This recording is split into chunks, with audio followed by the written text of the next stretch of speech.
Mr. President, council members, honored guests, residents, soon-to-be mayors, we'd like to thank you all for being here tonight. There's a quote up here by Margaret Mead that really admonishes us to never doubt, and tonight I hope to share with you some of the recent positive changes and the thoughtful, committed citizens who have helped to change our world in Racine. With more and more people looking to their local governments for help, we find ourselves doing more with less. How do we continue to meet the increasing demand with fewer resources? Do we look to the state and federal governments to assist us? While we can hope, we cannot count on their help. So we look inward. We turn to the very people of our community to work with us. For example, we recognize that poverty is one issue that in Racine transcends all areas and affects everyone. So we brought together a group of faith leaders from the city of Racine to identify and solve the most basic concerns facing our residents. I look forward to our partnership and, more important, our work to solve these complex but solvable problems. To the faith leaders, thank you. The Continuum of Care, whose members represent nearly 40 nonprofits and provide the necessary professional advice and care our citizens need, no matter what the situation.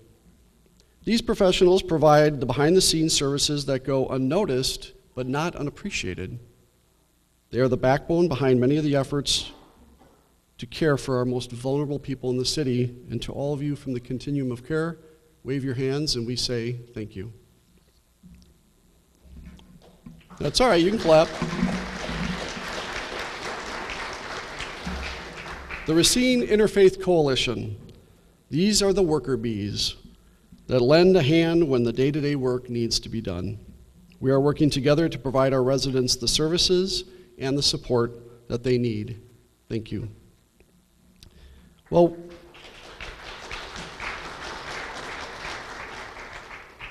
while we are proud to announce that we are at historic lows in crime, no one person or group can do this alone. Rather, it's a combined and coordinated effort that has afforded us these results. In addition to the great work that our chief, gang and drug units, community policing officers, and our entire police force do, another factor contributes to our historic low. A group of committed, thoughtful, and amazing people who have tackled some of the toughest challenges head on. Carrie Hemmig and Officer Neil Lofi in our Racine Coalition Against Human Trafficking are working towards the prevention of sex trafficking, and their coordinated effort has led to the saving of many lives of victims and is considered one of the best programs in the state. To Jim Schatzman and his team from Vocational Ministries, they work with our prisoners as they re-enter the community, helping them to get their lives back in order so they become valuable, contributing members of our society. Jim, thank you so much for the work you all do.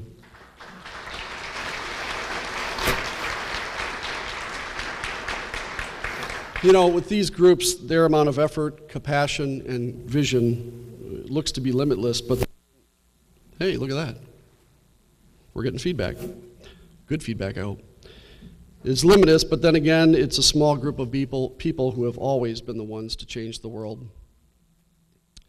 You know, one of the best parts of my job is meeting new groups who have come to the table to help build our community. The Greening Greater Racine group is working with all of us on a variety of projects to make Racine even greener and healthier place to live, and assuring future generations that they will enjoy the same beauty we have today. Is the Greening Greater Racine group here? Thank you for being here.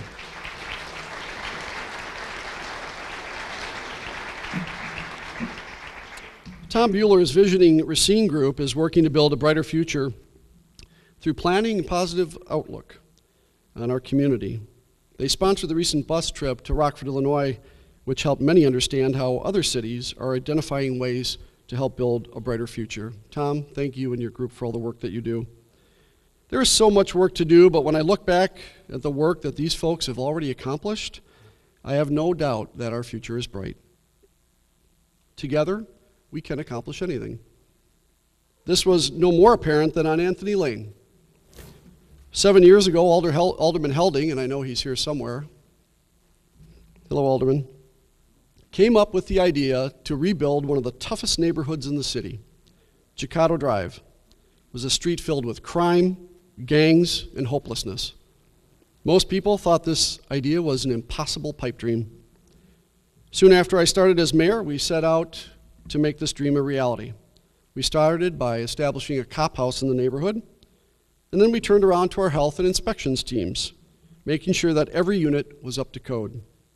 Hundreds of violations were issued, and it led to actually many of the owners abandoning their buildings.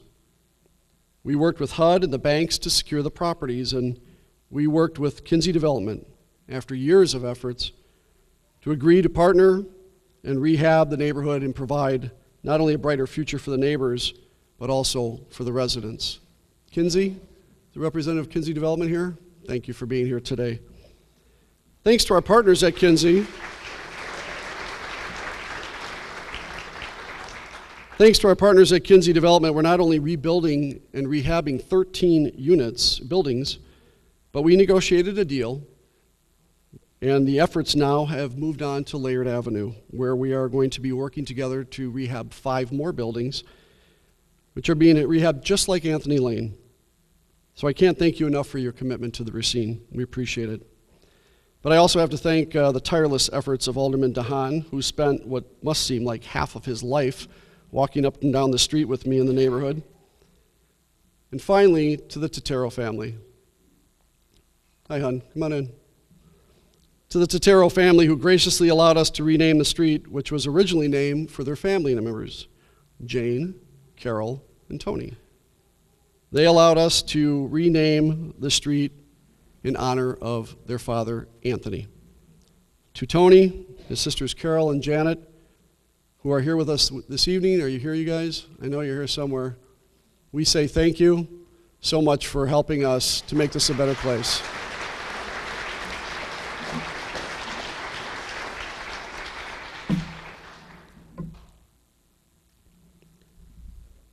We continue to rebuild our neighborhoods and form new partnerships to rebuild even more foreclosed houses. The Partnership to Build a Better Racine, which was officially introduced earlier this year, brings together 5 of Racine's finest organizations to coordinate efforts around rehabbing our homes and allow for more of our residents the opportunity to own a home. The members of the partnership, please stand. They have done magnificent work. Come on, you guys, stand up. They've done magnificent work, and we appreciate everything they've done.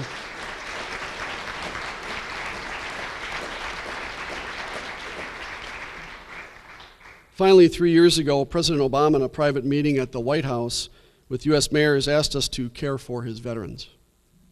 And as a mayor and a son and a brother of Marine Corps vets, I took this request very seriously. The city will be working with the Veterans Outreach Organization. Guys, stand up. You're becoming pretty popular around here. Stand up.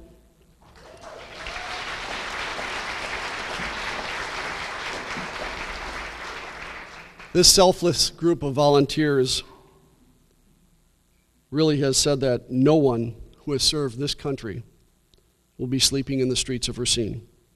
And in fact, with the 74 units planned in Uptown and the tiny houses with the Veterans Outreach Organization that we're building, it will bring down our involuntary homeless veterans count to 0. We will house our heroes.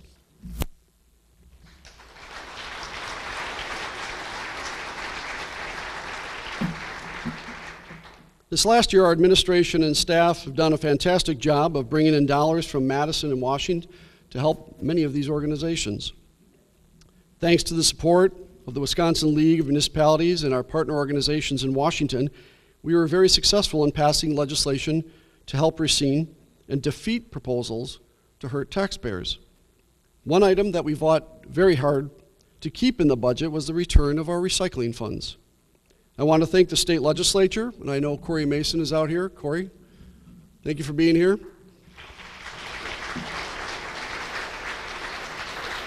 Any other state representatives or senators that I missed? Okay. We want to thank them for keeping their word and returning the $3 million to the cities. and we look forward to the governor's signature on that legislation. In another instance, legislation at the federal level forced me to travel to Washington, D.C. and testify before Congress on an amendment that could have cost Racine a catastrophic amount of money. It would have also cost every Great Lakes city a catastrophic amount of money. There was an amendment introduced by an Illinois senator that would have cost the city of Racine alone $700 million. I know, it sounds like a lot, and it is. $700 million. The city of Racine would have paid over $1 billion. That's more than 3 times our entire annual budget. Thankfully, after a lot of work, we were able to defeat the amendment. And after testifying, I was able to go up and speak with Speaker Ryan, and I want to thank him. He paid a lot of attention to this particular legislation, and I believe was impactful in making sure that it was killed. Oftentimes, our efforts have as much to do with saving us from costly legislation as it does passing legislation to help. On my computer, I have a quote, and it says, "Build stuff that matters." Well, I want to thank our partners at RCEDC, WIBIC, Launchbox, Gateway Technical College, and our City of Development staff, and all the others that are helping us build a stronger community and a growing economy. We have seen great strides in the last year, and it's an exciting time for Racine. DeVita Dialysis, Vista Dental, Indian Motorcycle, Lindstrom Bakery, Delta Hawk, and our newest residents in Uptown, and I think they're both here, Pedals by Felicia and P3. Are you all here? You gotta stand up, ladies.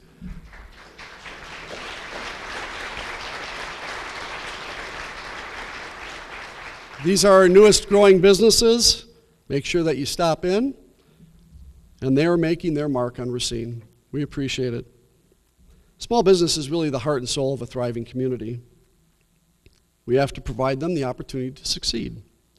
Earlier this year, we announced the publication of our online business toolkit. The toolkit can assist any size company to build their business with local, state, and federal funding and opportunities to grow their dreams. As a matter of fact, if you Google it, you'll find out just how popular this really is. As you know, we're focusing a great deal of effort on route works in the Uptown area. We have progress on both fronts and look forward to having much more in the weeks to come. The plans will provide a beautiful corridor to our lakefront and downtown areas, and at the same time revitalize the areas by removing old manufacturing and boarded up houses and replacing them with proud homeowners and new businesses. But there's a lot more to do. We need to reimagine Racine and invest in the projects that set us apart from other communities. It's time for us to build the future that we want.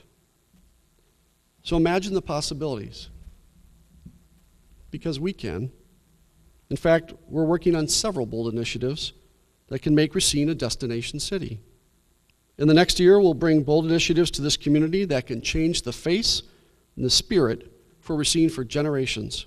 And I invite you to join me in building this Racine together. As I look to the future that my children and your children will inherit, I'm excited, because I know that there are so many good people working towards the same goal. As long as we put our kids and their kids at the center and the focus, we will continue to do what is right. We'll be proud of what we have built, and we'll be proud of the legacy that we leave them. Thank you. God bless you. Everyone have a good night.